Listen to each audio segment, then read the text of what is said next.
Հրապարակ թերթը գրում է Արման Թաթոյանի միասնության թևերի հետ համապետական ընտրությունների գնացող Շամ դաշինքի անդամ, Կապանի քաղաքապետ Գևորգ Փարսյանը մտերիմներին ասել է, որ ինքն անձամբ չի լինի նախընտրական ցուցակում, իր տեղակալ Գորթ Հադևոսյանը կլինի առաջին տասնյակում։ Կապանցիներն ասում են, որ Փարսյանը երևի չի ուզում սրել հարաբերություններն իշխանության հետ եւ իր վարկանիշը հարվածի տակ դնել, եթե դաշինքը Կապանում շատ ձայն չտանի։ Չնայած Փարսյանը մեծ կազմով ներկա է գտնվել շաբաթ օրը միասնության թևերի հավաքին։ Գրում է թերթը։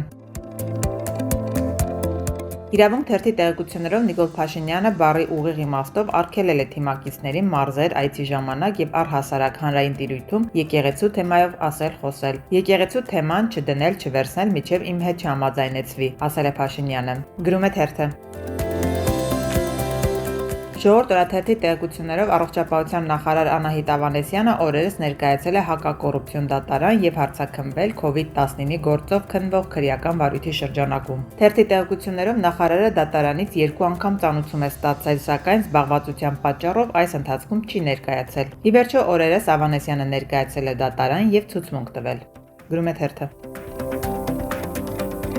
Հրապարակ թերթը գրում է Նիկոլ Փաշինյանի եւ Աննա Հակոբյանի ամուսնալուծության վերաբերյալ այս օրերին բազում վարկածներ շրջանառվեցին։ Դեռ տարիներ առաջ 2019-ից 20 թվականներին նրանց հարաբերությունները մի փուլ խիստ վատացել էին եւ մոտ 1 տարի կամ ավելի նրանք իրար հետ չէին ապրում, սակայն այդ ճգնաժամը երկուստեք ջանքերով հաջողվել է հաղթահարել, բայց վիճակը կրկին սրվել է 2025-ի կեսերին։ Աննա Հակոբյանի Չինաստան ուսանելու ծրագիրն էլ այդ ճգնաժամի հետևանք էր, սակայն մեկնելը չի փրկել ամուսնությունը, այն որ կինը տևական ժամանակ ամուսնու կողքին չէր եւս վկայում է լարված հարաբերությունների մասին, չնայած մի քանի փորձ արել են ցույց տալու, որ ամեն ինչ նորմալ է։ Իսկ 2025-ի վերջին կոնֆլիկտը սրվել է։ Այս վերջին 3 ամիսներին ըստ որոշ լուրերի Փաշինյանն Աննա Հակոբյանին ակսորել էր Սևանի կառավարական ամառանոց եւ ըստ այդ լուրերի արգելել իր թիկունքում որևէ քայլ կատարել։ Թերթը ենթադրում է, որ Աննա Հակոբյանի իշխանությունն ինչ որ պահի ամուսնու իշխանությունից մեծ է եղել եւ նա փորձել է կառավարական լծակներն իր ձեռքը վերցնել, ինչը դուր չի եկել ամուսնուն։ Գրում է թերթը։